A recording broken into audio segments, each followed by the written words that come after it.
Hello, and thanks for tuning in tonight to Answers for the Paranormal. We're glad you're with us. This is Bill Posey, and I'm your host for the broadcast tonight. And with me in his office over in Horsham, PA, is my co-host, Joe Marodi. How's it going tonight, Joe? It's going great, Bill. It's going great. Not enjoying the weather, though. The 50 to 60 mile an hour winds that have been banging my house all day and affecting everything that's around us. And then we have some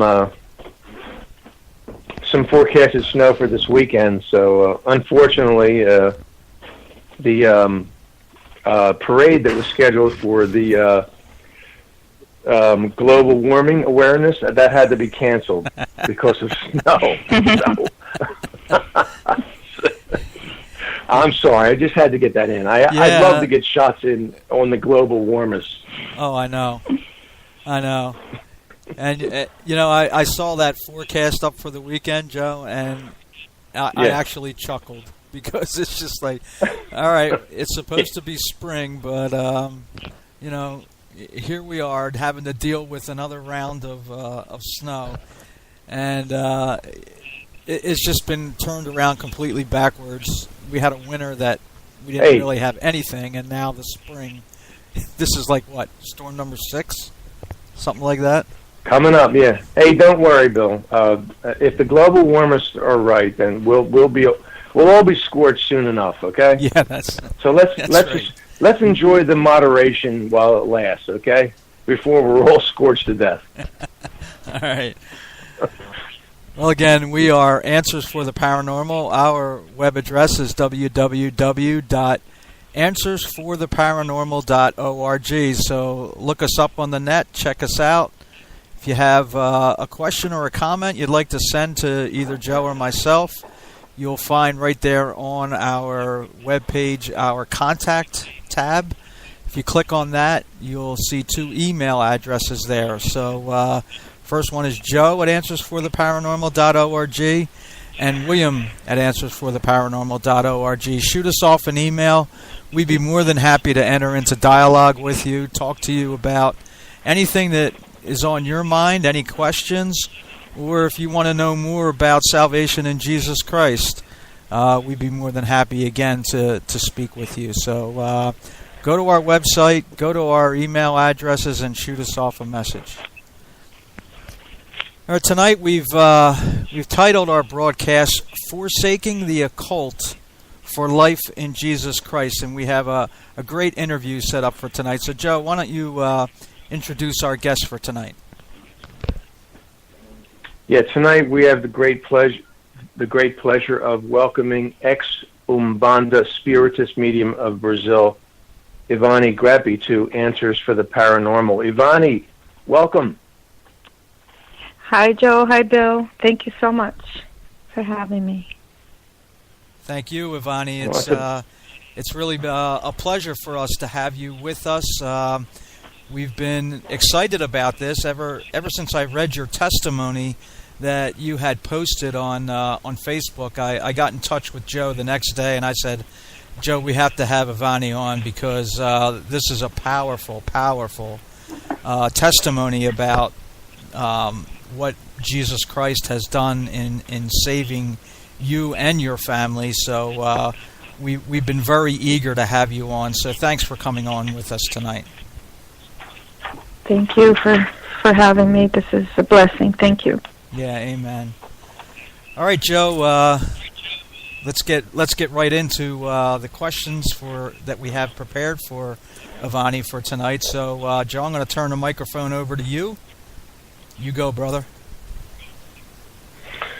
All right, Bill. Thank you very much. And Ivani, I have a lot of questions as a result of the testimony, your testimony that I read online. It's really a fascinating and a powerful testimony, and I would encourage all those listening now and who will listen later via the podcast to go and read Ivani's testimony, and she'll give out her information at the end of the program. But We have a lot of questions that we want to get to tonight because this is an area that really needs to be addressed, especially in light of what is going on in our world today, and Ivani can shed a lot of light on that. So, Ivani, let's get right into it. From your testimony, you state that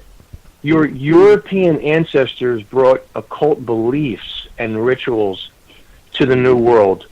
What were they specifically, and why was Europe a hotbed of occultism? Well, as far as Europe being a hotbed of occultism, as we know, the occult has been here throughout history. So it wasn't anything new at the time that my great-grandparents came from, on my maternal mother's side from Spain, on my father's side, his paternal grandparents from Italy. But I believe that probably it took off with Helena Blavatsky and Allan Kardec, who we'll speak about later on. He was from France. And that is still a huge following in Brazil. Allan Kardec is a spiritist, and I know you have questions for me about him later. But what they brought to Brazil, the beliefs and practices. On my father's side, my great grandmother, who was from Sicily, she was a healer, and here it's called Strega or White Witch, and all she did was blessings and healings, but it was through the spiritual realm. Even though she wasn't considered a medium, she was called a healer. But she did, there was worship of other gods besides Jesus Christ, and again with all these religions, and we'll get to that later. There's the mixture of, Catholicism with the occult. So that was on my father's side, believing in the spirit realm and healing. And my father's dad, my grandfather, had a very strong psychic abilities as a child. He could see certain things happen before they actually took place as a child. And so he grew up with a lot of what they called, gifts of psychic abilities. On my mother's side, her great-grandparents were, before they came to Brazil even, they already believed in Spiritism and channeling spirits and contacting the dead. And that was also used in the type of a healing, white magic sort of belief, because that was believed to be from God. So primarily, I think that covers the first question. They healed the evil eye and things like that. Ivani, as I was going over your testimony, what struck me was the blatant, the obvious presence of occultic practices. Did your family consider what they were practicing to be occult in nature? Not at all. No. It was truly, with all sincerity, my family believed that everything we did as far as Spiritism was from God. And being able to see into the spirit realm was a gift from Him. We didn't believe in the God of the Bible, but we believed in a God, the New Age type of God, where you believe that God is a fourth energy, universal, that kind of thing, an energy in the universe. And then Jesus was a man who walked on earth, who had a very elevated spirit, the most elevated spirit, besides, that he was close to God. And he was also considered a medium, and that's what we believed. He was a very the highest hierarchy of mediumship. and that's why he healed and did all that. And we didn't believe in heaven. We didn't believe in hell. But never did we think, and my family believed that what we practiced was evil. It was always believed to be good. And, my grandparents, they were wonderful, loving people, all of them, that practiced these things. And we were created in a loving environment. There was, someone asked me, there was no animal sacrificing or anything like that. We were deceived, because we were practicing the occult through, Satan, but we believed it was from God. And may I just add something too? Yeah, sure, sure. No, and I think because of the healing nature, like we would see good things happen through the practices, because the Bible confirms that. Yes, Satan and his minions, they do have the power. Mm-hmm. They have certain powers, limited powers, but they do have powers. They'll mimic, they'll counterfeit God's miracles, and that's throughout the Bible. And we experienced healings and miracles and things like that were all counterfeit. We paid a price for it, but at the time we did not. We thought that was a good thing, again, from God. So I'm sorry. Go ahead, Joe. No. That's very very key to understand what is happening here. Ivani, is there a word that is translated into your language that translates from occult? In other words, in your language, what is occult translated to? It's the same exact thing, and it's called occultismo, occulto, which means hidden, which means, it's from the Latin. Okay. Root. It means occult. It's just like in English. It's something hidden, something that's dark or not seen. So it's the same translation. Yeah. Okay. Very good. So we wouldn't consider what we did occult. Occultic in nature, which it is, but we didn't at the time. Yeah, and that is very key to understand as we move forward here. You touched on a little bit Allan Kardec and his influence. He wrote a book. I'm assuming it's called The Gospel According to Spiritism. Could you explain what that is? Yes. Allan Kardec, he was a French philosopher, teacher in the 1800s, that he basically... So everything we practice stemmed from his teachings, and he wrote many books for the Gospel According to Spiritism. It was published in 1864. The main goal of this book is to take the teachings of Jesus and twist it into Kardec's own religious philosophies, and his goal was to demonstrate that actually Spiritism clarified and extended the teachings of Jesus, because what Kardec taught and teaches, because it's still very, very strong following in Brazil, is that the Gospels, the Christian Gospels, were wrong and were not translated correctly, and the spirits gave Allan Kardec's, it was a spirit guide would, tell him what the actual meaning of each gospel or verse was. So he, used the Bible and translated it through his gospel, what the actual meanings of these teachings were. So it just kind of dissects the gospels to fit the spiritualism agenda.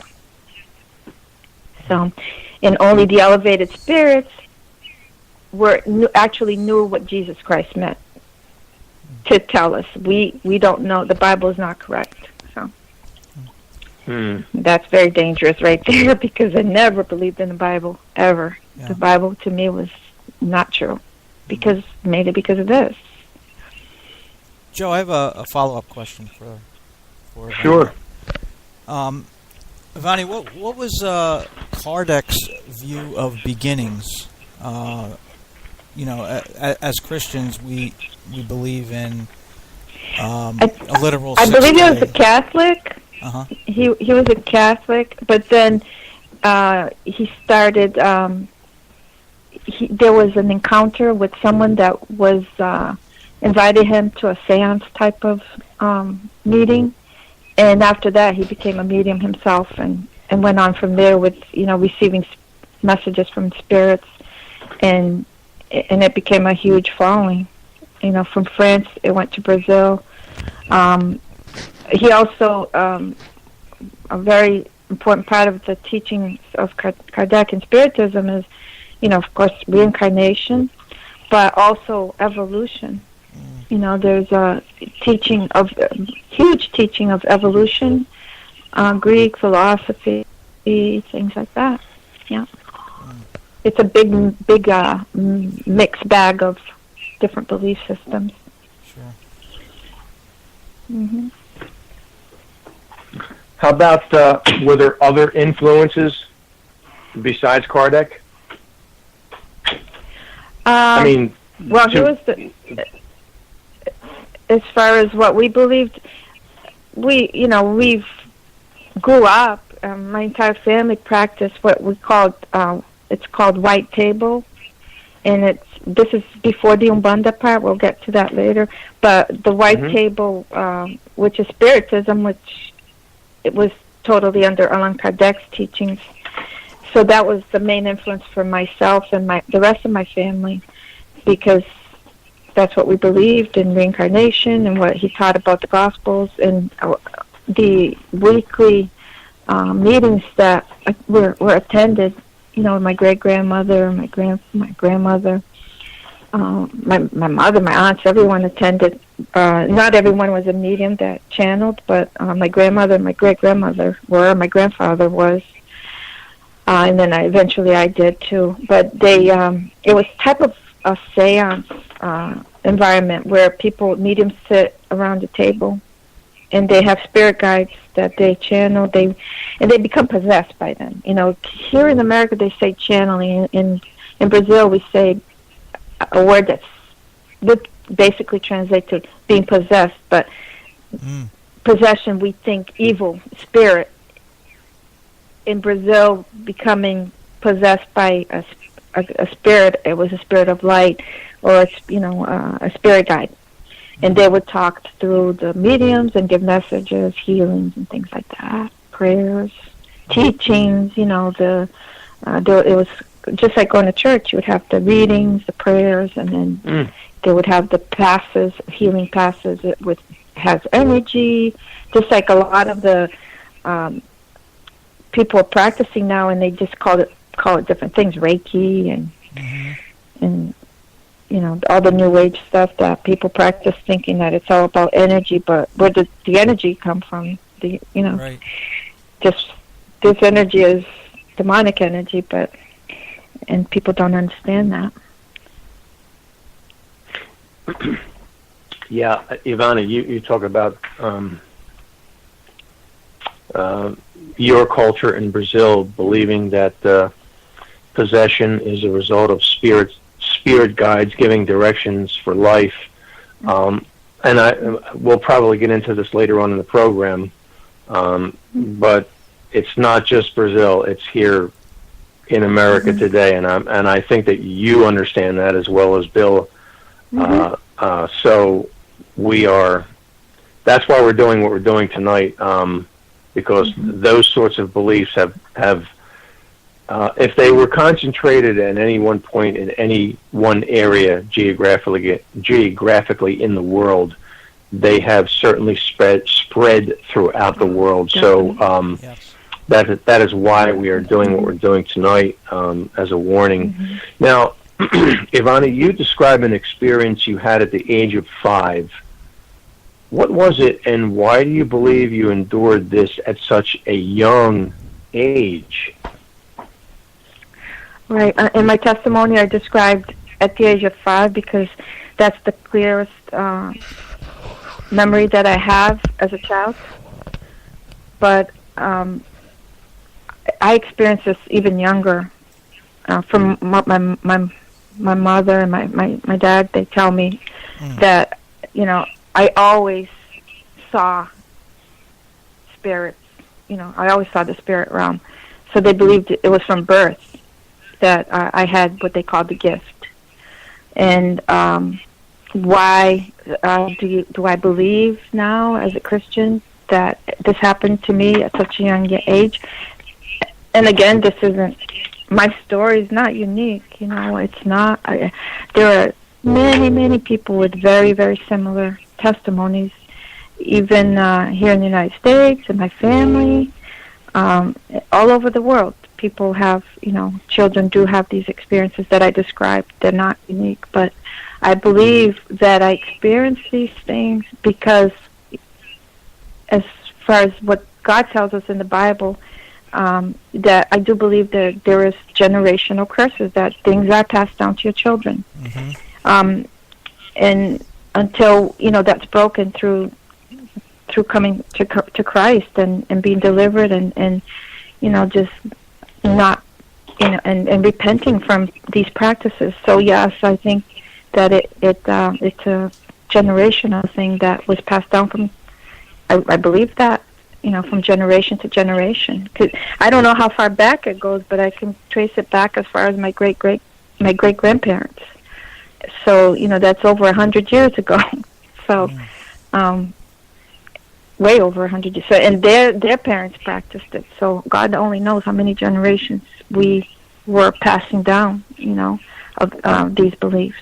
So, I believe that's what, why, I was and other children in my family also were attacked this way. Yeah, and when you talk about attacks, sometimes they turn physical, and I think one of the things that really grabs the attention of humanity is when people experience physical attacks, which you describe that you suffered by those that are called the Voltos, or shadow people. Yeah. Would you describe these physical attacks? Sure. The worst, Volto is what we call here, they say shadow people. So literally it looks like shadows that I saw all the time. And they would just, a lot, during the day, if I was with someone, it didn't bother me as much. I didn't feel as threatened because I would see these coming and going off and on throughout the day, even in school, even when we're playing outside. You would see the shadowy figures kind of coming and going through walls. A lot of times they kind of just hovered right behind you, which was scary because it was very close up. But the worst physical attack was, and when they're close enough, you have the that response where you get goosebumps and just chills, and the temperature may drop in a room. But the worst was being asleep as a child and even as an adult, because it's terrifying for adults who experience this, never mind a little child. But it was a constant thing where I would be sleeping, and we slept, my sister and I slept in a open, like a pull-out couch in Brazil, because it was a one-bedroom home that we lived in.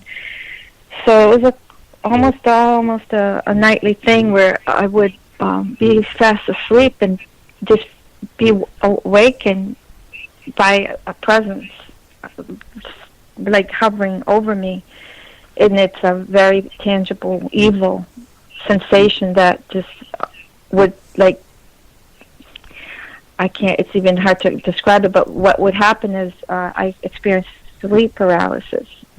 And I experienced that throughout my life until I was 38 years old and was delivered from this demonic, from being possessed.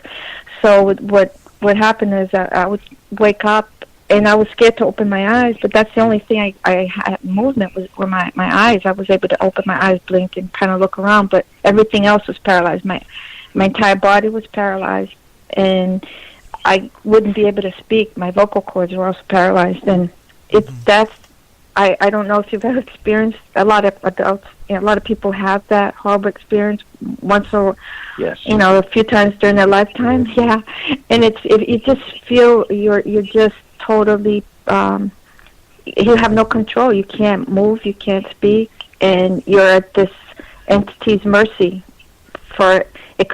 Maybe it was a few seconds, a couple minutes, but it felt like an eternity. And you feel like you're going to die, like it's going to kill you, because of the threatening. It was so evil, and so I, would struggle until I would break free, and the first thing would be a scream that would screech throughout the house. And my sister was used to it. She was younger than I was, and she would just hug me and just wait for Mom. And Mom would come, and in Brazil they always give sugar water to calm kids' nerves, and drink the sugar water, it'll be okay. And tomorrow you're going to go see, Grandma, she'll bless you, or we'll go to the Spiritist Center and they'll do a spiritual pass and get rid of the attachments, because we believed in attachments. We didn't believe these were demons. We believed that they were lower level spirits. And I think some of your questions will get to that later on and make more sense for the listeners. Ivani, were there... that was... Oh, I'm sorry. And as far as the attacks, also, I'm sorry, Joe. Okay. I couldn't be, because I mentioned earlier, because I felt this presence around me all the time. I wasn't able to be alone in a room for almost. If my sister, poor thing, she was my chaperone. She had to go with me everywhere, and she got tired of it. It was being a kid. She wanted to play. She was more of a. I was always a quieter, reserved kid, but she had to chaperone me around the house. And sometimes my mother would just get so angry and just say, "You go in the room and you get whatever I'm telling you to go get." And if I was forced to go, or my sister wasn't around, and I had to go do something and go anywhere in the house by myself, I would make myself go, and then I would feel the same presence as I did when the sleep paralysis happened at night.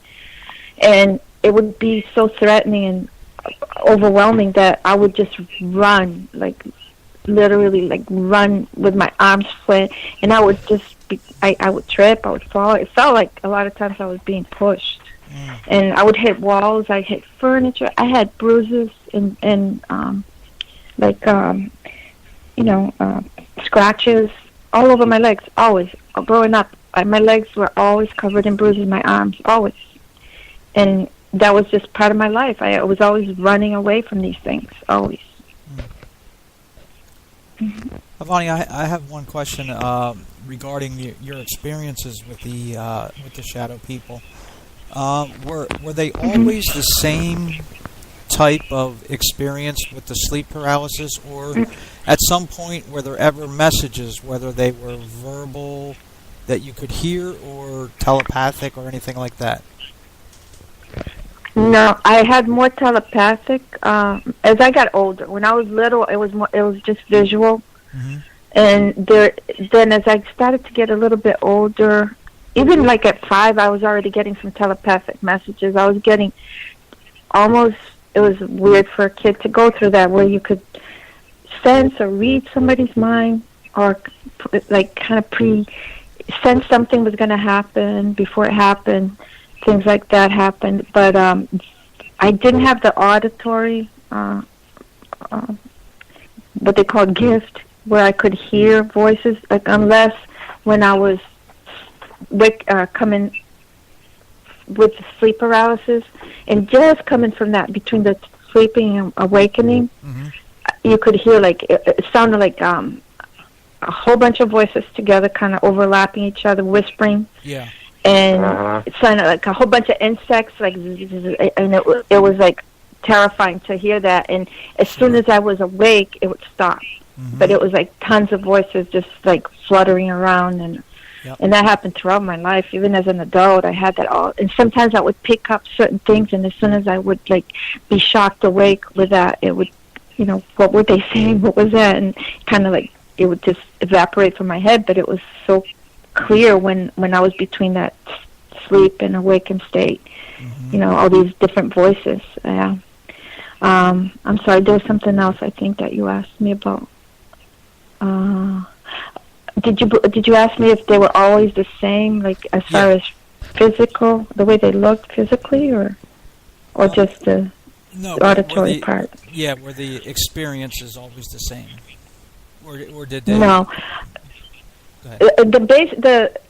On a regular basis, like a day to day, it was always the same. The voodoo's, the shadow people coming and going, the sleep paralysis and the fear, the threat of feeling like I was being attacked or chased, or had somebody hovering behind me all the time. And it was like like I felt like these entities wanted to hurt me. And then when I was maybe 6 or 7, I did have my first awakened paralysis, just like sleep paralysis, but I was wide awake. That was the first time it happened, and it was at my great-grandmother's house.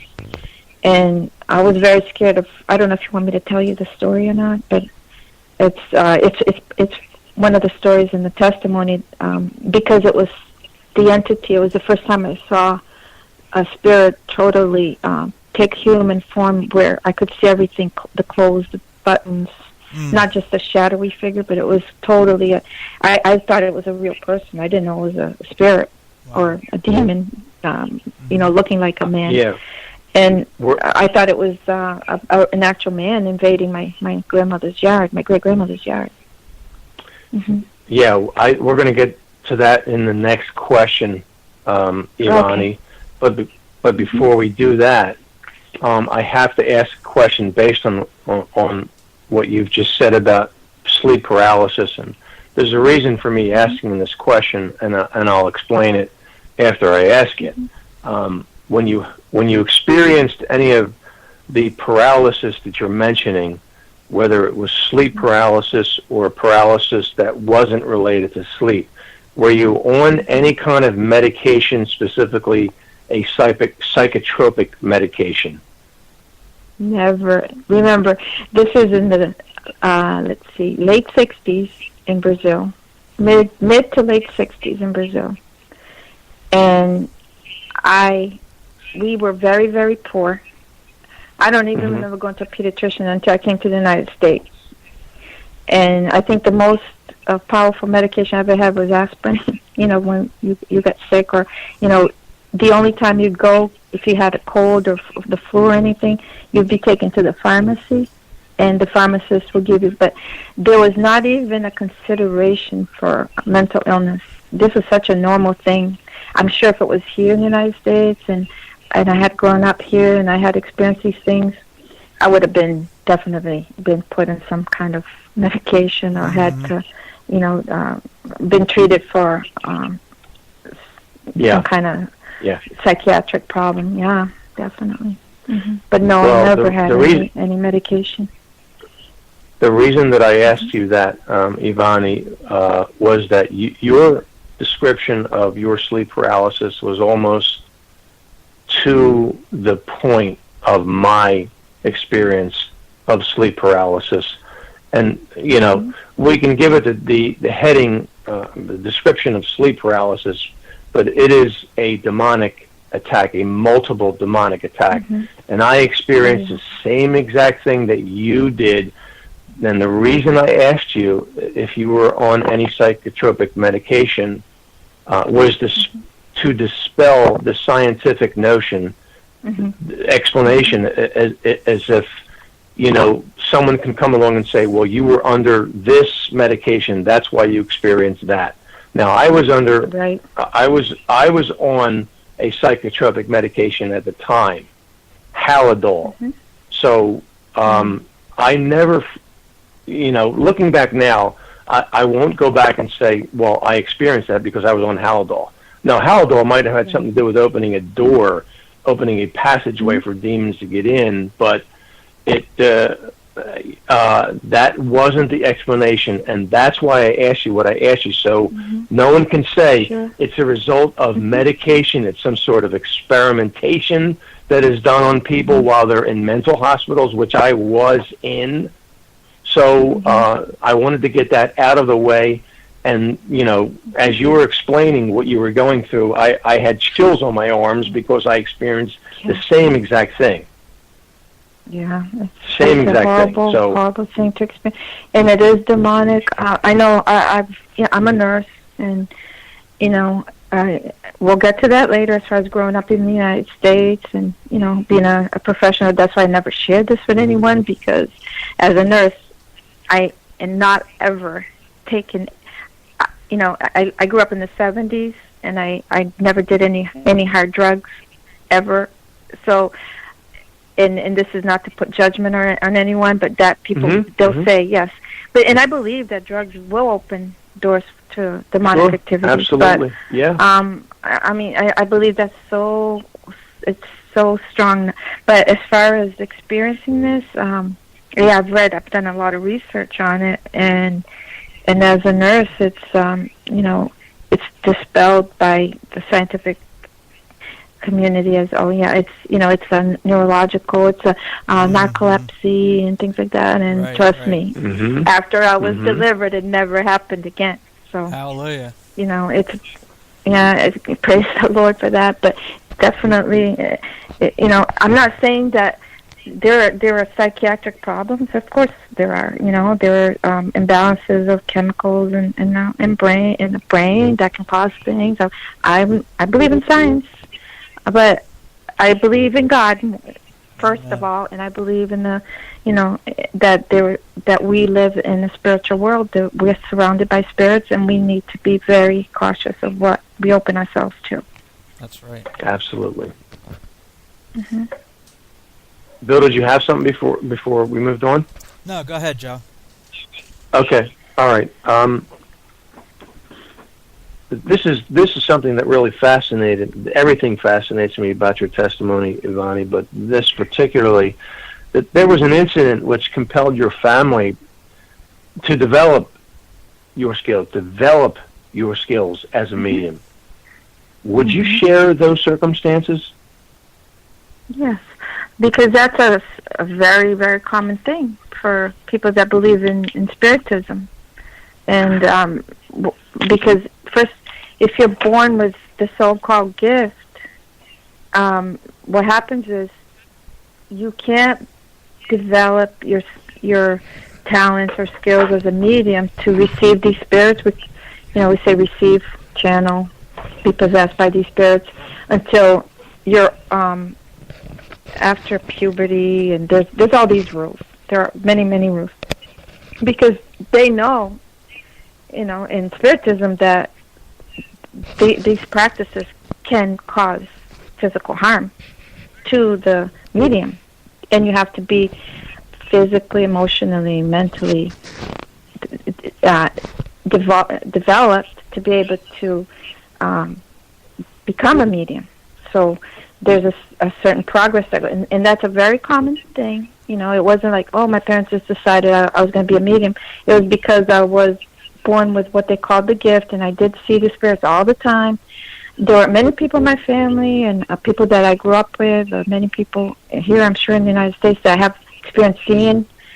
But with me, because it was a constant, everyday thing, and I felt like I had one foot in the spiritual realm, one foot in the, in the physical, that I was, my trajectory in life was to become a medium. That's what God's will for me was, because He gave me the gift to help people. It was always to do good things, to do good works. And my family would take me to the meetings, to what we call the white table meetings, the seance type meetings, to be blessed and to receive healing from the attacks, because the way it was explained was because I had the gift and I was too young to be able to control the spirits. I was like a magnet to inferior spirits that will try to communicate through me, and I didn't know how to handle that. I didn't have the skills, and that's what the developing as a medium would do. They would teach me how to be able to differentiate between a low-level spirit, a spirit guide, and then be able to channel and protect myself, and not allow any of the low-level, low-light, or lost spirit of dead people that were kind of wandering around looking for where to go, to come in and attack me, as just because it was like they told me they're not meaning to hurt you, they just wanted to communicate through you because you have the gift. So you're like a little magnet, and they come and they're not trying to hurt you even though it's scary. So that's what they believed. They didn't do that to hurt me, because that's what they believed was my future, and that was my preparation for it. So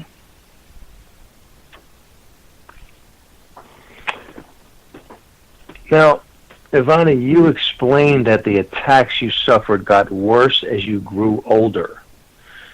Was there ever a point when your family thought that something might be wrong with the occult paths that they chose for themselves and for you?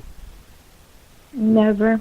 No, because again, it was a progression. It was like, oh, I'm getting closer to the age where I'm going to be able to be trained as a medium.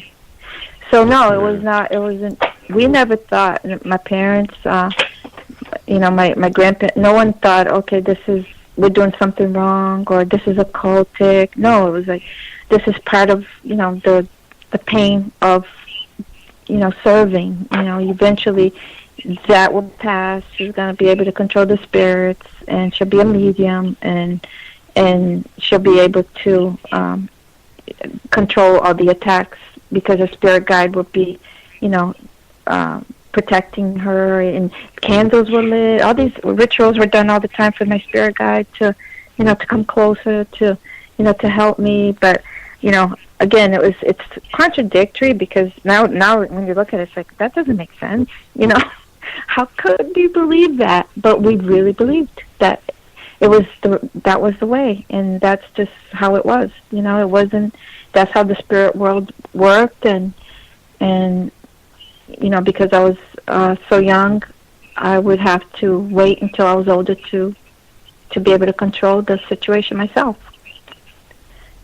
So it was never thought of, oh, this is, maybe we're doing something wrong, maybe we shouldn't. Yeah. What was thought a lot of times was, well, maybe there's a curse put on the family, or the evil eye, people are jealous, so it sends evil spirits to hurt you. That we believed in all that stuff too. We also believed in like the Italian belief, where the evil eye, that people can send curses to you and things like that. We believed that all the time. Yeah, that was maybe she wore that dress and somebody looked at her and cast the evil eye on her. So let's take her to the spirits and send her. That's why she's waking up crying, because that spirit followed her home, because she's a medium. And there was always an explanation, but never, oh, this is a horrible thing. And my parents, again, my whole family, they're the most loving family anyone. I mean, I had a wonderful childhood, except for this horrible, it sounds crazy to say, but my loving, caring family. We had, everything else was normal. We watched TV, we played, we went on vacation, and my mother was a beautiful woman that was so loving to our kids. My father was hardworking, and we had this little poor house. We were poor, but we were always so clean, and she made our clothes, and so there's so much love always. We were happy, except I was miserable with this fear that was but it was like weird to tell you this, but it was accepted. It's like, I was taught from as back as I can remember, this is what God meant for you, and it's going to get better. It's going to get better as you get older. You'll be able to control this. So yeah. Bill, when we do these interviews, it never ceases to amaze me that I hear something, and something that occurs to me, obviously through the leading of the Holy Spirit, that I hear, that just causes me to stop and say, my goodness, I've never seen that before. I've never really considered that before. I've never understood that before. What Ivani was just talking about, the attacks that she suffered, and the things that would be perceived as negative that occurred to her, were seen not from her family as something that was a result of engaging in something that was evil, but it was a progression. And when you think of the Satan as a copycatter, how he mimics what the Almighty does and has done. You think of the sufferings that Jesus went through. Now, we understand that Jesus lived a perfect, sinless life, but look at everything that he suffered during his time on earth here. Look at what Paul and John suffered as a result of their obedience to what the Lord called them to do. Look at the sufferings that Paul went through and itemized at certain portions of Scripture as a result of serving the gospel and serving Jesus Christ. It's amazing how, as what Ivani is describing to me, is what they see as a normal progression towards something good as a result of things that are bad that are happening. It's fascinating to me to hear that, because to me it's just another obvious mimic of the way that God works in his servants. None of us, Bill, who serve the Lord will say that, you know what, when I came to Jesus Christ, my life got so great. I had all these things that I never had before, and I never suffered anything, and I did this and I did that. No, I can tell you that as a result of coming to Jesus Christ, that I have endured suffering that I've never known before. But it's all leading somewhere. That's why I'm still doing it. But you guys understand what I'm saying? That there's a mimicking that's going on here. It's amazing to me. Yeah, that's a great way to explain that. So that's awesome how you explain that. Yeah.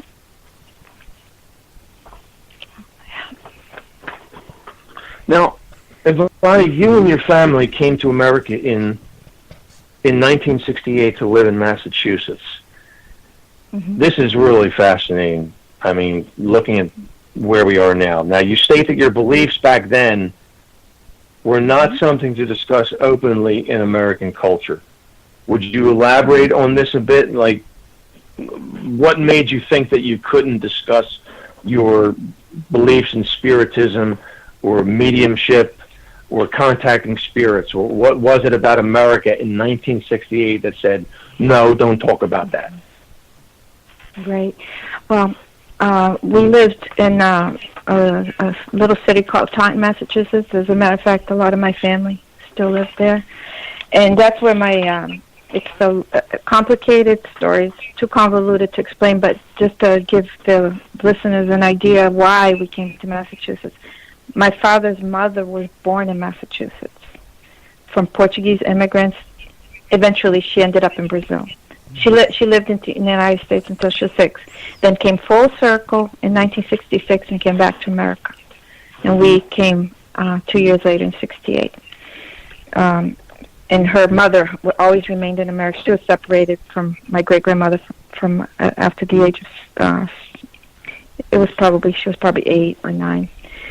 And again, it's a long story, but she came back to the United States and we came to Massachusetts. Now, Taunton is a very tiny, it's a small city, and back then in the 60s, and this is 1968, where, America was experiencing the New Age revolution, we came right at that explosion of, the age of Aquarius and all that, and all the New Age stuff was coming out. However, remember, we didn't not speak one word of English. We came to live with my great-grandmother, who grew up in the United States in a Portuguese,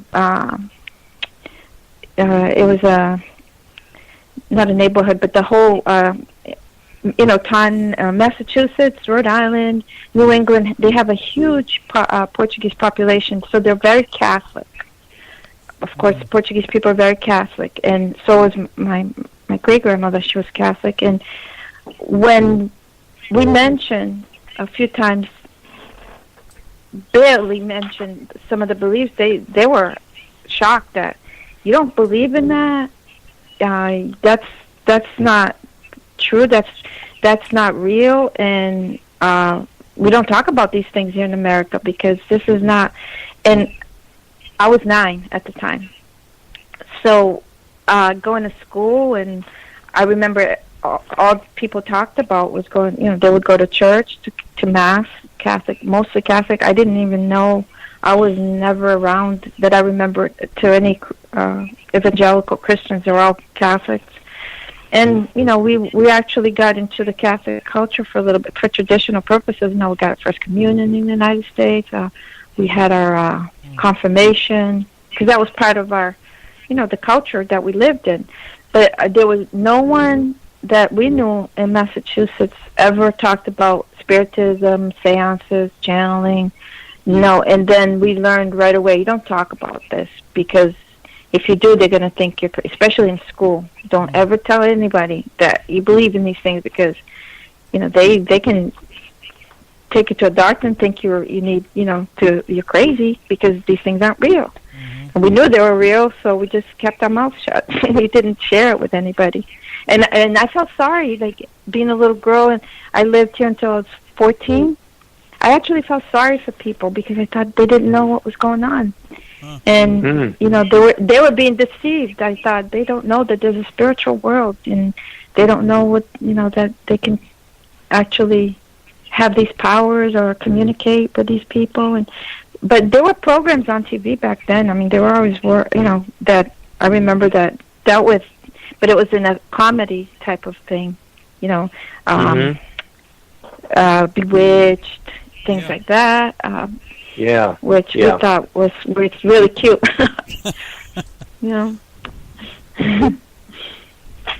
But we never consider ourselves witches. It's like we were medium spiritists, and we believed we all only did good. It was all to the white light. That's it. No darkness, even though it was all demonic. But again, we didn't know.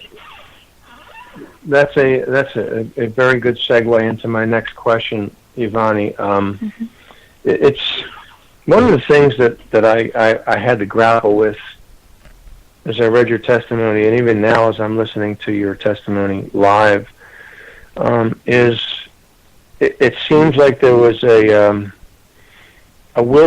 willful ignorance on the part of your family when it came to the reality of evil and how it manifested itself. So, with that in mind, did your family ever question why paralysis would be associated? Like you described earlier, the sleep paralysis that you had, and also the waking paralysis. Did your family ever question why that would be associated with a visit from the dead, such as occurred with what was believed to be your grandmother's grandfather? How did they see that as a good thing? Again, when I think back, and I even writing my testimony, I was like, this is insane. But even now, right now, as we speak, there are people in my family that continue to practice these things, and that's exactly what they believe. That it's a good. And now, once you come to Christ, and those scales fall off your eyes, because Satan will blind you to the point that everything makes sense. All his lies make sense, and there's justification for everything.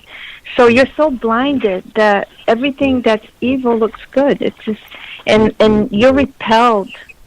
Literally repelled by anything that's truly from God, because I can tell you right now, until the age of 38, I don't remember one person witnessing to me. Wow. And I'm not saying that it's because nobody ever tried. It's because the few people that did, I never allowed it to even come close to evangelism because I was repelled by anything that had to do with Christianity. Mm-hmm. So, and that's, I believe that's the demonic stronghold that they have. That when people are so involved in these things, that you totally blinded. You are blinded, and whatever, all these horrible things, they don't look threatening. They don't look bad. They don't look evil. They look like it's a good thing, and it's a progression. And the sleep paralysis is part of the spirit communication process, and that's what happens to you. Don't be scared, and you just accept it. And I know it sounds crazy, but that's how it is. And it's still, I'm sure I recently had a conversation with a cousin that's still practicing it, and she believes with all her heart that it's not evil and it's good. And we're the ones that are being deceived. Mm-hmm. So, yeah. You asked about the waking paralysis. I don't know if we talked about that at all, but it's the same thing, and it happened twice. That was as a child that I was awake and I saw an entity that looked very human-like, and I couldn't move, I couldn't talk until the entity left or disappeared. And then I was able to scream out because I was so scared. And once when I was little, I don't know, maybe I was 7, at my great-grandmother's house, and I thought I was an intruder. I was an actual person coming in. And the second time, I was 14 when I returned to Brazil. My grandmother and I actually experienced that together. We actually saw the same thing at the same time. Exactly the same thing. While watching TV, the whole family watching TV together, so... And yeah, well, that's why I asked that question. Is the fact that it could almost be understood or explained while you're sleeping that these physical attacks would lead to some sort of paralysis. But when in what you described in your waking paralysis was a vision of the sighting of a human form. So that's what led me to question how your family's culture could link an actual, you see a human being that was later determined to be your grandmother's grandfather. But at the same time, when you're seeing this, you're paralyzed, and I'm thinking to myself, how can they not see that as something? If it's a good thing, and your grandmother's grandfather is coming back to see you for some reason, why are you paralyzed? Yeah. So I can't answer that. Why it was considered a good thing. It was considered a normal thing.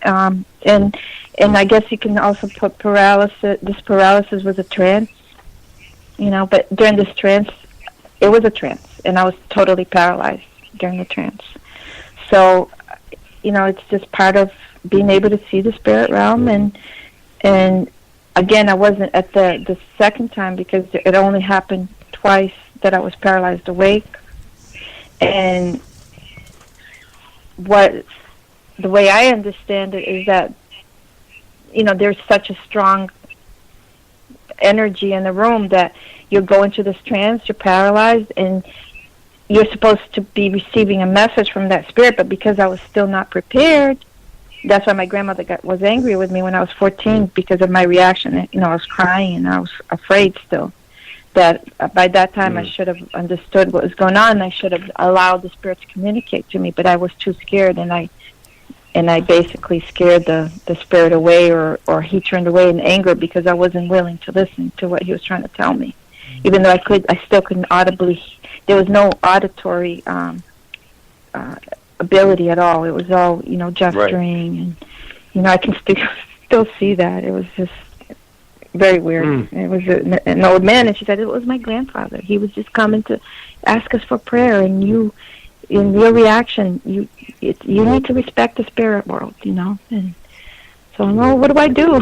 I don't know what to do. And I had just returned from the United States after being away for 5 years, So I was old enough at that time to begin developing as a medium. because of course I was 14. I had gone through all, I was mature to the point that was a good age to start training. So. Right. So now you're back in Brazil, and you're invited by your aunts to join them at the Umbanda Spirit Center.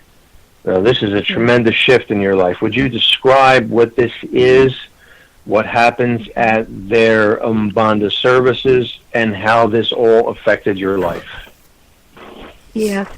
Okay, so as I mentioned earlier, my family always practiced white table seance type of healing meetings where you channeled spirit guides.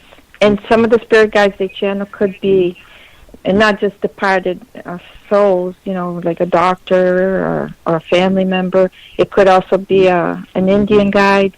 So they did also, even in the white table, they did receive some spirit guides that were godlike, But in Umbanda, my aunts had recently joined, and just to put a perspective on this, my grandmother was so angry because she thought we shouldn't. It's just like any religion that you have, you're Catholic all your life, and then somebody becomes a Christian, and they don't believe in certain things that you believe as a Catholic, and your family gets angry because you're breaking that mold. So it was the same thing with my grandmother. Don't go to Umbanda because Umbanda has a lot of. They also worship evil, And I thought, I'm going to go. I want to see what this is all about. My aunts were going, and they were happy. So they took me to it was a small building like a house where the church temple is where the meeting was held, and most Umbanda temples are similar to the description I have in my testimony, which is an open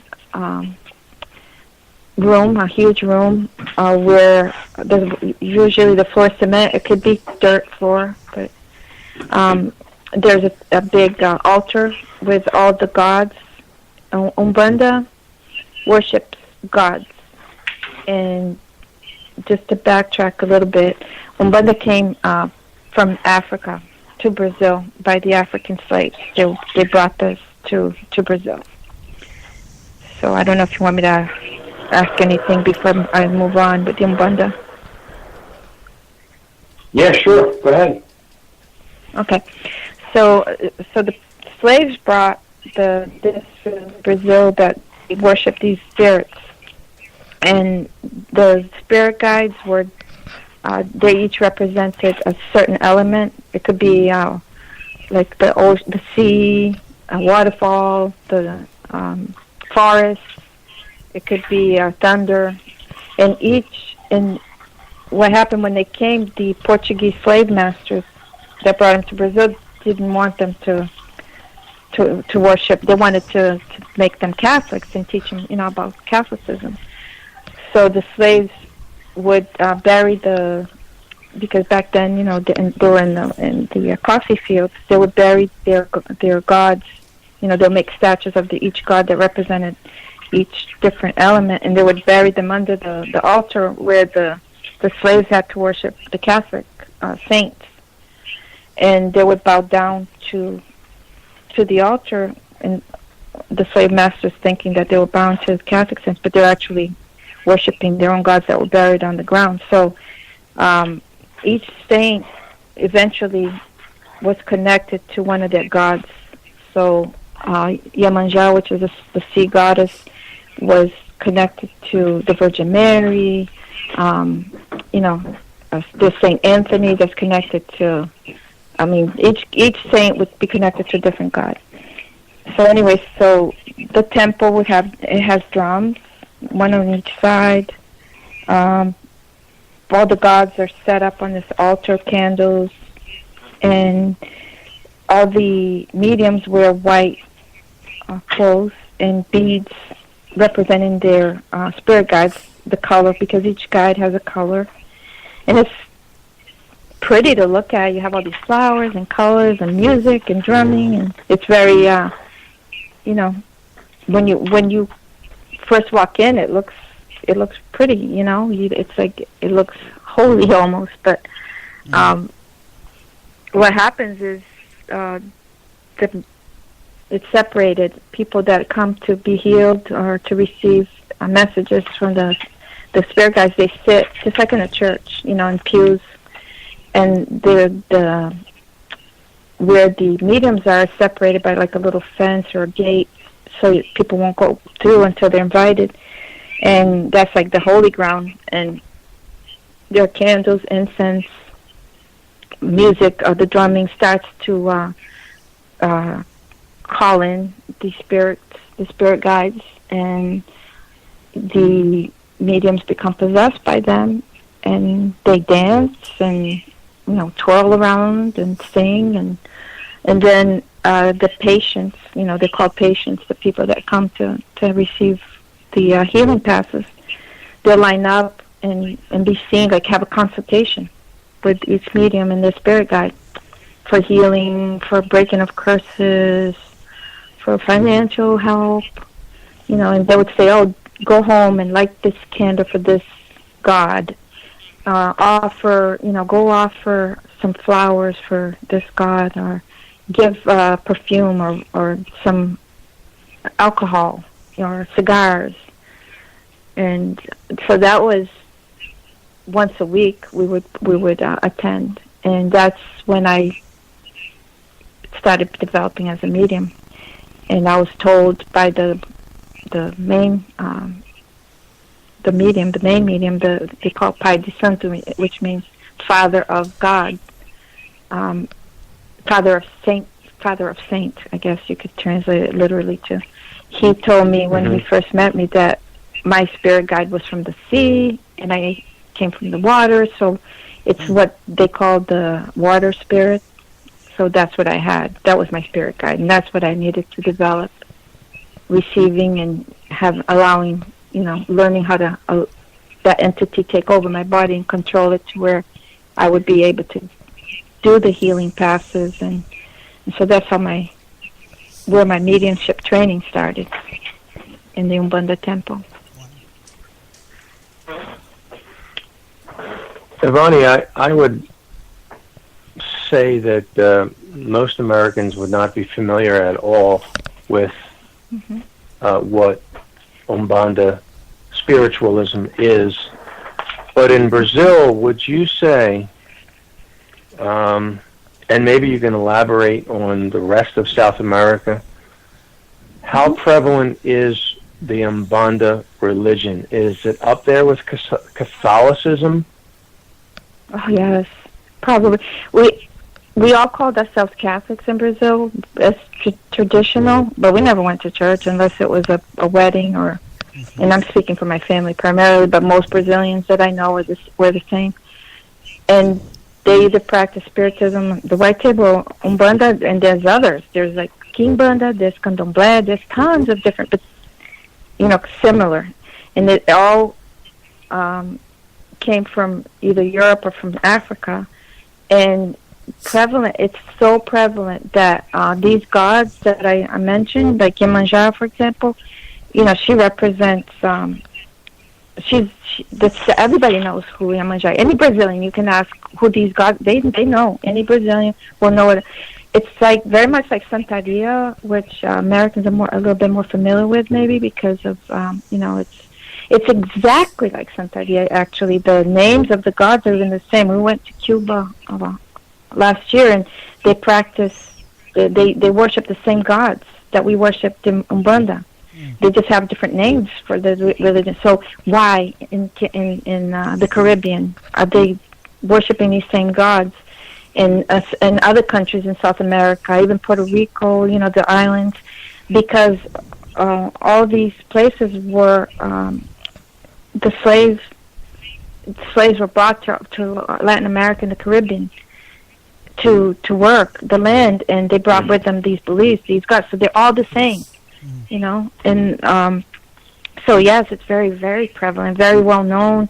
You see statues all over of these saints. Like if you go to the beach, they're all over. It's nothing for you to go and see somebody worshiping at the beach. or having they worship. They actually have services on the beach. And one big example, if anybody can Google it, on the first of every year, January 1st or 31st, it's one of the biggest Iemanjá. She's celebrated. So in places like Rio de Janeiro, Copacabana, the entire beach for miles will be lit up with candles and people worshiping her and dancing and making offerings to her for a good year. So they'll give her perfume, flowers. So the beach will be lit with candles and flowers and little boats with offerings of perfume and combs and mirrors and things like that to her. This is done like now, right now. This is not something that people did, hundreds of years ago. It's like if you go this year to Rio de Janeiro, and it's not just in Rio, it's everywhere in Brazil. And I'm sure the Caribbean countries do the same thing too. Mm-hmm. Yeah. Let's talk a little bit about America today, Ivani. Describe the differences from 1975 when you returned to America to the present when it comes to this culture's participation in occult beliefs and practices. How did we get to where we are now? I scratch my head because even 21 years ago, it was already becoming more. But I remember, 21 years ago when I became a Christian, it wasn't as prevalent as it is now. It's just exploding. And I believe there are many reasons for it, but I truly believe that one of the main reasons it's so popular is because of Hollywood just glamorizing it.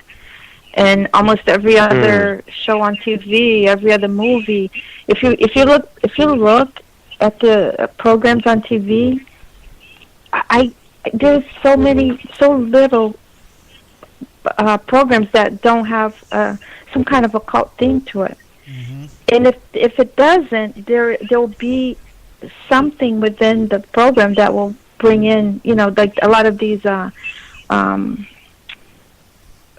reality shows. They'll have people, these movie stars, they'll speak about, I did saging, smudging, like, I'm going to sell my house, and, this house, it's cursed. I'm going to do sage. And these people in Hollywood, they do all these occult stuff openly in the New Age, and it's all considered, alternative medicine, and it's all related to Spiritism, to occult, to demonic, influences. I think it's since the 60s, the New Age movement, the Age of Aquarius, the spirituality beliefs spread, and it's been it's in schools, social circles, and all over TV, all over movies, and people love it. I think that just it's very seductive, to especially children. They sell Ouija boards as a game for kids. That's a portal for demons to come into your house, and it just breaks my heart that people just don't realize what they're doing. And I feel like America has taken this in as an entertainment thing, go see a medium, and it's just the fascination with, being able to connect, and these demons are so deceiving that, imagine you lose a loved one, and you see so many Christians go talk to a medium because they feel like they can they really can communicate to someone they love that was gone, because that medium was able to say, like these mediums on TV, you have such and such a thing inside your drawer, or she liked that color, she wore this perfume, or he smoked that cigar, whatever, that nobody would know randomly. Right. And how do they know this? Because the demons are there. They've been here since the beginning of time, and they follow us everywhere. And they'll lie, and they'll and for Christians to fall for that is so dangerous. And another thing also, I believe, and I think that I'm sure that you guys have a lot to say about that as well, Christians, that the church barely touches on, very rarely will a pastor teach about yoga or any of these practices. This is not good because it's connected to other belief systems. Yeah. It's not a joke, and for these pastors, they don't preach this. They don't teach people about. It's our responsibility, but I think that you go to church also to you have a pastor to teach and to that's why they're pastors. To help the flock go the right path. But people are just falling off cliffs.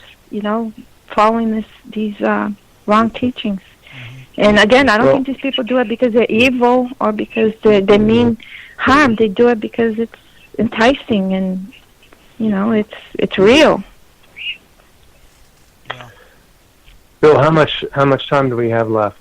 We have about 15 minutes, Joe. 15? 15, yes.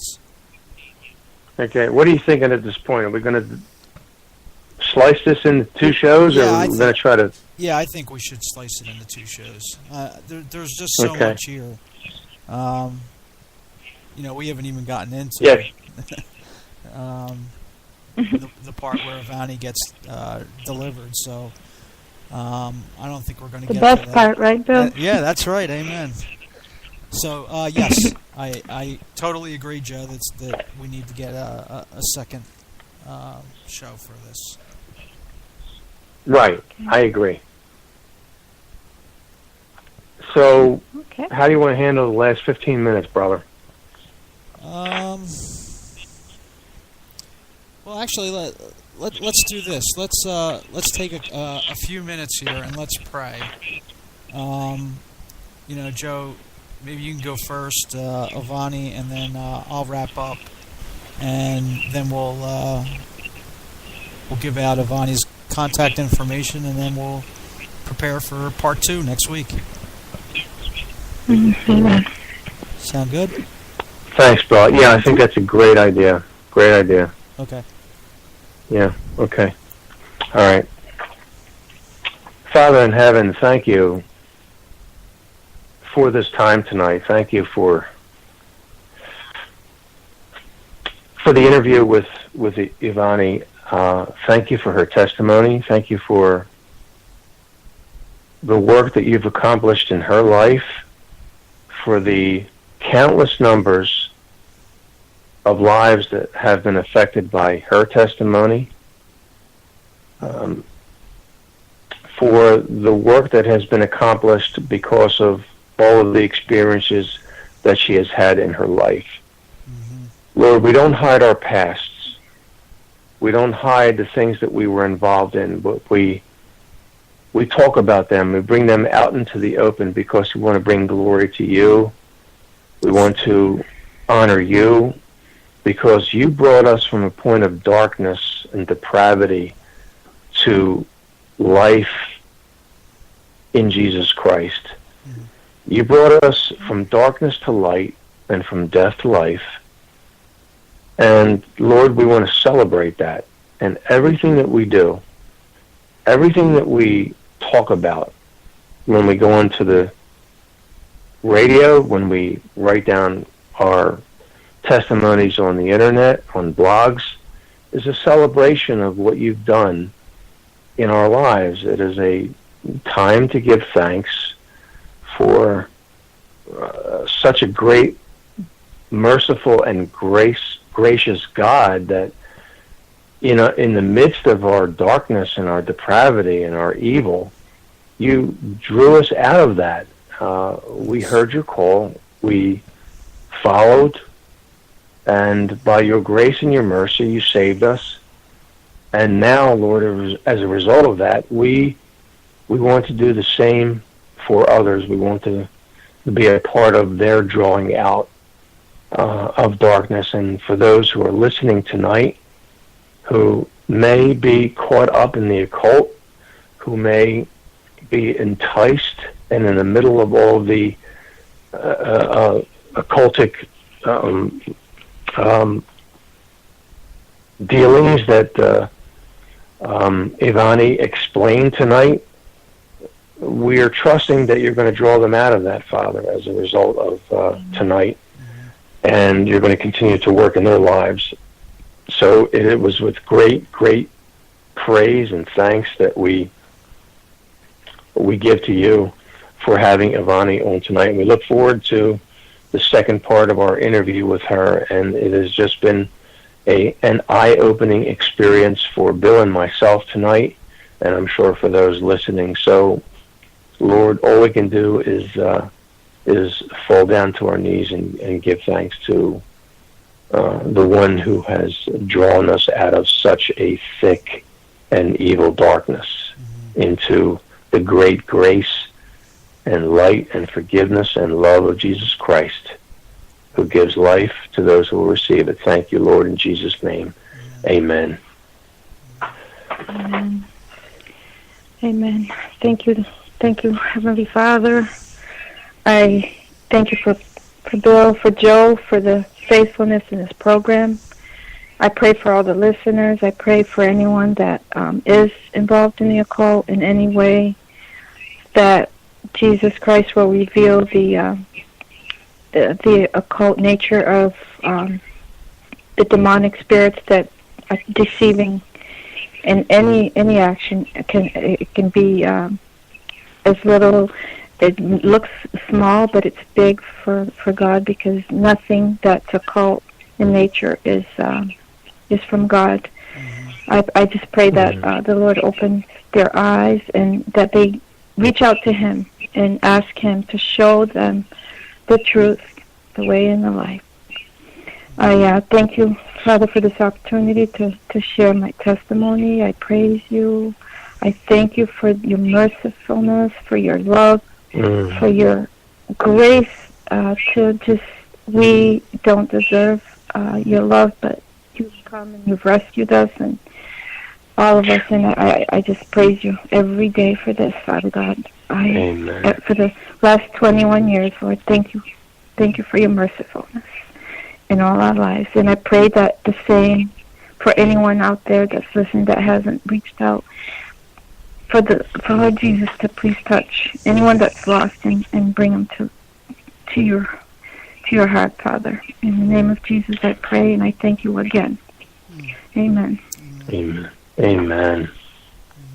Father God, I rejoice tonight with my brother Joe and my sister Ivani, and give you thanks and praise for the opportunity to come onto the air tonight to talk about these things that are close to your heart.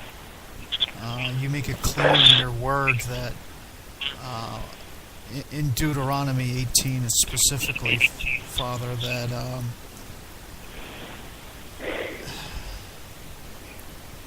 that to involve ourselves in occultic practices is an abomination in your sight. Yes. And as both Joe and Ivani talked about tonight with people that are still involved in this, Lord, we ask that you would speak to their hearts through this program. I pray that in your infinite wisdom and mercy that you would lead someone to listen to the podcast who has involved themselves in these practices and are presently in chains, trapped by demonic forces who are preventing them to come to a knowledge of the truth that is only found in Jesus Christ. I pray that you would break those chains for that person, that they would come to a saving knowledge of Jesus Christ, leaving behind the hidden things, the things that only break your heart, and that you would lead that person to Christ. For it is only in Christ that there is freedom. It's only in Him that we find restoration with you, completeness. I pray that you would lead that that one to be a voice, as Ivani is, for the gospel of Jesus Christ. That Yes. for what you have accomplished in their lives, they would forever praise you. Yes. And Lord, I give you thanks for what you did in Ivani's life 21 years ago, what you did in Joe's life 20 years ago, and in mine as well 20 years ago, leading us out of darkness and into the light and life that is in Jesus Christ. Thank you, Lord. We look forward to next week when we will be with our sister again. And Father, I pray that you prepare hearts to hear the second part of her testimony, and that they would be so moved to bow the knee, repent, and come to you. And we'll give you the thanks in Jesus' name. Amen. Amen, Bill. Amen. Thank you. Well, Ivani, we want to thank you so much for tonight, and for your willingness to come back next week and to come to, as you said earlier here, the best part, when we find what Jesus did for you in breaking those chains and leading you out of darkness and into light. So we so look forward to next week, and thank you. We'll be in contact during the week. Okay. Okay, Bill. It was such an honor and a pleasure, and I'm just so grateful to God for this opportunity. You know, it's just God is an awesome God. Yes, He is. He loves us all, so He wants to save us all. So. Amen. Ivani, could you? Amen. Thank you, Ivani. Thank you. Go ahead, Bill. Yes. I'm sorry. Could you give out your contact information, how someone would be able to read your testimony on the internet? Yes, and before, real quick, I just want to say I pray all the time for Laura Maxwell and her ministry, because she was such she was a greatly used instrument in my life to encourage me to write the testimony, because I was very and she just inspired me with her own testimony. Yes. And Mark Hanneman also was always such a support for me throughout this past year and a half, maybe almost 2 years that it took me to write it. So I just, pray for them. I know that you know them, and they're just wonderful servants of the Lord, and I just pray for their ministry. So, yes, my contact is Ivani Greppi. It's I-V as in Victor, A-N as in Nancy, I, G-R-E-P as in Paul, P again, I, .wordpress.com. IvaniGreppi.wordpress.com. And my testimony is there, and it's also in Laura Maxwell's site, which is ourspiritualquest.com. Wonderful. And I think those are the best two places to find it right now. Mm-hmm. Very good. Well, again, Ivani, thank you so much, and thank you, and thanks for bringing Laura and Mark's name into this, because they're dear friends of ours, brothers and sisters in Christ, and we value them so much, and we're thankful for them for being a support for you. To be able to write your testimony out, and as I stated in the beginning of the broadcast, such a powerful testimony. It's one that I strongly urge everyone who can access that on the internet to go there and read it, because it will certainly bless their souls. Amen. Thank you, Bill. Thank you, Joe. All right, so sister. We'll catch up with you next week. Ivani, enjoy the rest of your night, and thanks for being with us here on Answers for the Paranormal. Thank you. God bless both of you and your ministry. God bless you too. Thank you, Ivani. Amen. Good night. Amen. Bye-bye. Bye.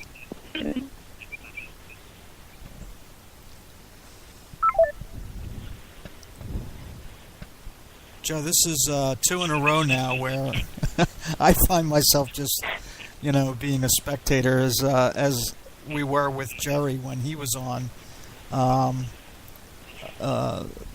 Just Ivani's her demeanor, her gracefulness. Mm-hmm.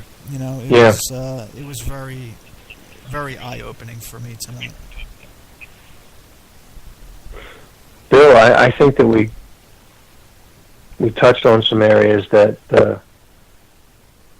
probably we were somewhat familiar with, but to the degree how it saturated a culture, and it continues to do so today, not only in Brazil but here in America. I don't think that we've been in this ministry for 8 years now, Bill. I think that we're learning things all the time about how pervasive and how ubiquitous the extension is of Satan's occultic realm. So I think that we learned some things tonight from Ivani that help us to understand exactly what we're dealing with and how severe the issue is, and she just touched on it at the very end, how of all the people in the world to ignore this issue, for Christianity to ignore it to the degree that they have. We'll get into that a little bit more in the next interview with Ivani. Is really tragic because there is no other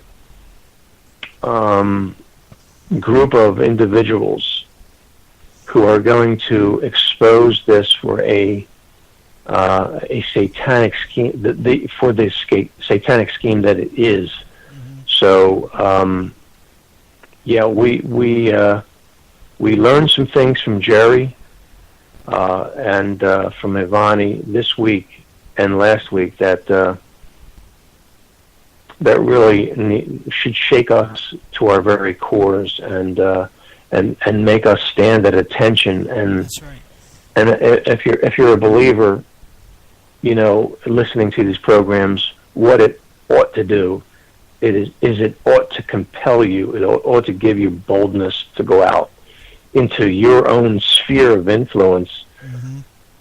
and address these issues where you can address them. When these issues come up, to not shy away from these discussions for any fear, because if you're a believer, you need to expose these schemes for what they are. Amen. And again, the reality is that they are so pervasive, they are so ubiquitous, they are reaching children, as Ivani touched on tonight. Yes. They are reaching young adults. They are reaching middle-aged adults. They're reaching senior citizens. There is no group of individuals, there is no demographic that is not affected by the occult. And as Ivani touched on earlier in the program, and it's interesting because I asked her, I wasn't aware that there is no translation into her language for the word occult, which means hidden knowledge. Mm-hmm. So it's out there in the open. It's kind of an oxymoron, hidden out there in the open. Please, folks, come back and listen to the second part of our interview with Ivani, as she will finish out the first portion and then get into the area where she actually experiences her deliverance from the grip of these demons, and is brought into a saving knowledge of Jesus Christ by a faithful pastor from Brazil. So, yes. Really really fascinating tonight, Bill. Yeah, it was. You know, Joe, you used the word severe a couple minutes back, and I don't think that we can be any more clear than that about how severe it has become in our culture. The occult practices, and Ivani touched on it. You know, it's in all kinds of programming. You know, we've seen it in the Super Bowl halftime shows. You know, and dare I say, in our children's programming. So, you know, this is a serious situation that has taken its grip on our culture today. You know, and you think back to the 60s when all this started, in its present form that it is today. You know, it's always been there, even back in the time of Israel. You know, the surrounding nations were all practicing these things, but to the degree that present day new age spiritualism, you know, has taken its grip on our culture today.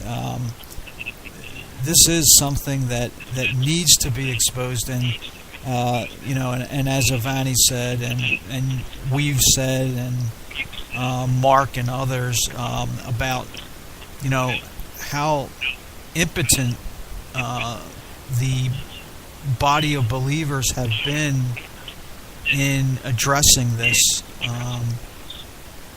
You know, and especially for pastors speaking from the pulpit to this. You know, it's something that we do need to engage ourselves in exposing it, and you know, it's a lot of it's subtle in so many ways, Joe. You know, and I fear as though, you know, many Christians have fallen into the trap as well, and I think Jerry brought that up last week in saying that, you know, that Christians are starting to conform themselves to the culture instead of the other way around, transforming, as Romans 12:1 and 2 talk about, you know, by the renewing of our minds, and that's really where it's at, Joe. You know, we as Christians need to be on the forefront of this battle and not succumb to the war that's going on, not shrink back from it. And you know, Bill, the interesting thing is about the occult. Again, it means hidden knowledge.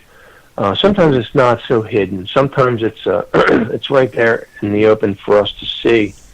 It may be hidden initially, but what I would call the prophets and the prophetesses of the occult religions are brought out into the forefront. And you know, we've shared before, and we did a program on the Phoenix Lights and how we had opportunity to attend a MUFON conference in Philadelphia, and one of the speakers being a doctor from Phoenix, a Lynn Kitai, who experienced the Phoenix Lights phenomenon back in 1997, and since has toured the nation and spread the word about and Mrs. Kitai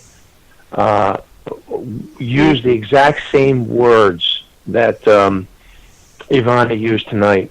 She used spirit guides. How Lynn Kitai would describe her spirit guides coming to her after this initial, what she believed to be a UFO encounter in 1997 in Phoenix, that her spirit guides would give her knowledge, and that it progressed to the point where Lynn Kitai would wake up in the middle of the night and go, if you remember this, Bill, she said she would go downstairs and she would get a piece of paper and a pen, and she would she would begin writing, and what we now know as automatic writing, she attributed to her spirit guides giving her direction. She said after I don't know how long it was, half an hour, whatever, she would look at this piece of paper and all these things were scribbled down on it. And what we understand now, coming from that as to be a demonic manifestation in the form of aliens, which then transformed into spirit guides, and then took the form of Lynn Kitai's mother appearing to her in photographs. So it's interesting to see how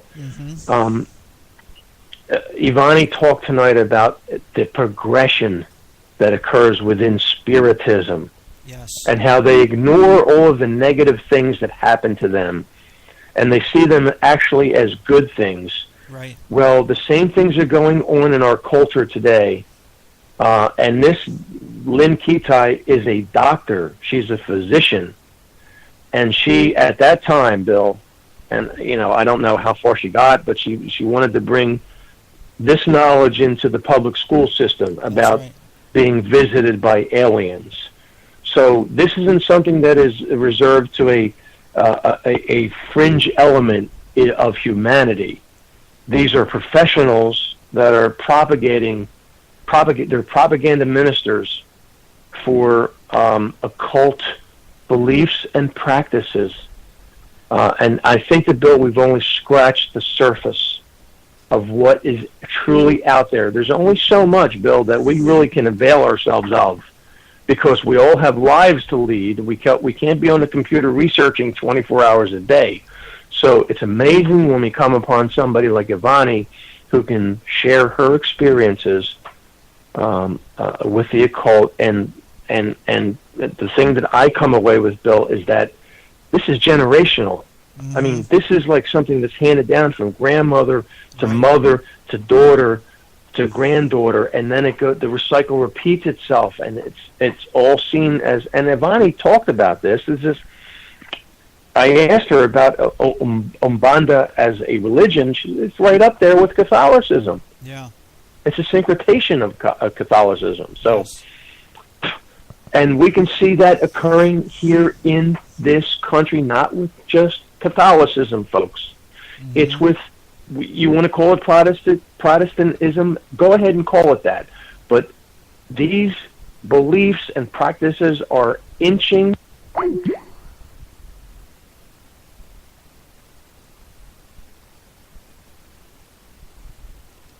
Joe?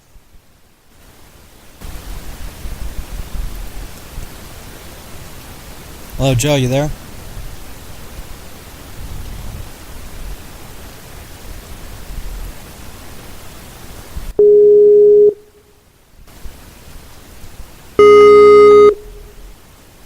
Try and get Joe back.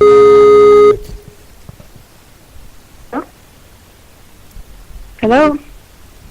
Hi, Ivani. Sorry about that. Hello? I lost. We lost Joe, so I was trying to get him back on here, and got you. I'm here, Bill. Oh, you're there? Okay. Okay, you want me to hang up, guys? Yeah, get out of here. Ivani is still with us. I'm back. She's back. You can't get rid of me. How did this happen? I don't know. The phone just rang and I saw Pennsylvania. I'm like, doesn't look like the same number, but let me answer. Yeah. Okay. I don't know if you guys need to talk to me or I'll hang up, get out of the conference call. Well, we were still going on talking about all these things, Ivani. I don't know, and I got cut off somehow, Bill. I don't know how that happened. It just happened, Joe. Just another one of the. I don't know. I don't recall exactly what you were saying at that point, but well, that's a problem. Neither do I. Yeah. Well, someone unseen didn't want anyone else to hear what you were going to say, so they cut you. Well, let me just say this. Stay on the line? No, absolutely no. No. So, Bill, you called Ivani inadvertently? Yeah, I called back. I tried calling you, and apparently Ivani's number was attached to the conversation still, so that's why. Well, Ivani, while you're on the line, I just want to say, since you hung up, when Bill and I have been talking back and forth, we are really building up the second part of our interview. So, yes, whenever you're ready, we'll be ready. Awesome. All right. Okay? Next week, let's see. Wednesdays and Fridays are the best days because those are the days I don't watch my granddaughter. But sometimes I have appointments, so I think I'm free next Wednesday and next Friday. So whatever. I'll leave that up. I'll leave that up to you and Bill, Ivani. I'll open up any night. Okay. What works best for you, Bill, for next week? A little too early for me to tell at the moment, but okay. I'm leaning towards Wednesdays right now, so I'll be back in touch to let you know. Okay. All right. Sounds good then. Okay. Well, thanks again, guys. That was really wonderful, too. And my husband was listening to it in his office. He said he really enjoyed it. So. Awesome. Wonderful. And he said you guys are really great. He just, I think he loved the joke at first about the climate change. He loved that. I heard him laughing from here. All right. All right, we'll come up with more of those for next week. Thanks, Ivani. God bless. Good night. Guys. Thank you. Okay. Good night. You too, Bye-bye. sister. Bye-bye. Bye. Okay. So, Bill, I assume we're off the air? No, we're on, Joe. We're still on the air. Yeah, we're still on. Okay. You were getting to a good point there regarding Lynn Kitai, but I can't, for the life of me, remember exactly what you were saying at that point. But well, you know what?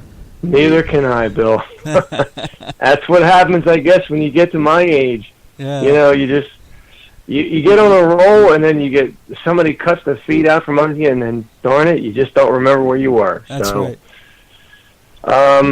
No, I think in all sincerity, we were just talking about how serious this issue is, and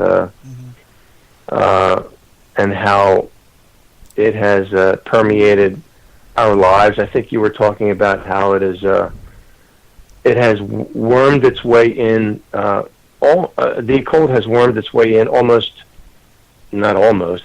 It's demonically into mainstream America, where really, Bill, if you think about it, if you don't go along with certain things, you're seen as an oddball. Really, if you question things, you're seen as like someone like you're not progressive. You're old-fashioned. You've got problems. Maybe you have mental problems. If if you think that there's such a thing as heaven and hell, maybe you have mental problems. If you believe in such things as the cross, that there's such a thing as sin and a penalty for sin, maybe you need help. If you believe that there's anything wrong with spirit guides, or I think that's where we left off with Lynn Kitai. Yeah, you're right. Out there in Arizona. Yeah. And I was talking about how it progressed. Mm-hmm. That's exactly where I left off. She got to the point where she touched on every paranormal subject under the sun that she was personally involved with. Right. So it's not just confined to the Brazilian culture or the South American culture. It has gone full force. It's full blown into American culture, and Ivani touched on this, that it's got its way. Perhaps it started through Hollywood, through the entertainment industry, and it's been mainstreamed. It's absolutely been mainstreamed. And she touched on evolution. We can touch on abortion. We can touch on homosexuality. All of those things have been mainstream. What, you don't? You think there's something wrong with homosexuality? Lesbianism? Well, there's something wrong with you then. Yep. Abortion? That's a woman's choice. You think there's something wrong with that? Then there's something wrong with you. It's the mainstreaming of satanic realities that have taken a hold of our culture, Bill, and it's manifested in so many different ways. We just scratched the surface tonight. So, as a result of Ivani's testimony and Jerry Blaze's testimony and those interviews, you and I will probably do a show on our own and touch on all the things that weren't touched on. Yes. So, as we were asking questions to Ivani, I had to bite my tongue because I kept looking at the clock, saying, I'm only up to such and such a question. We have to kind of get through these. I don't like it doing it like that. So, there's a lot that's left out that I know needs to get to be addressed. So, that's where we're doing a second part with Jerry, a second part with Ivani, and then subsequent programs with just you and myself. So, I just want to thank everybody for listening tonight. Yes. Hanging in there. And we look forward to the second part of those interviews. Yes, we certainly do. And that's a good lead-in, Joe, to announcing for our next broadcast, which will be Saturday night, this coming Saturday. What is that, Joe? April 7th? It's April. That's all I know. April. So this coming Saturday night, April the 7th at 7:30, we'll be on again with Jerry Blaze in part 2 of our interview with him. And if you listen to part 1, you'll definitely want to be tuned in for part 2, because that was an explosive interview we had with our brother Jerry regarding his involvement with Satanism and how he was delivered out of that by Jesus Christ. So you'll want to tune in again on Saturday night to hear the second part of the interview with Jerry. So with that, Joe, thanks again for tonight. Excellent job in leading the discussion, and look forward again to being with you on Saturday. Thank you, brother. Thank Ivani again, and I can't wait. All right, great. Well, thanks again for tuning in tonight to Answers for the Paranormal, and we'll catch you again on the weekend. Good night, everyone, and have a great day tomorrow. Night, Joe. Good night, brother. God bless to all listening. Yes, amen.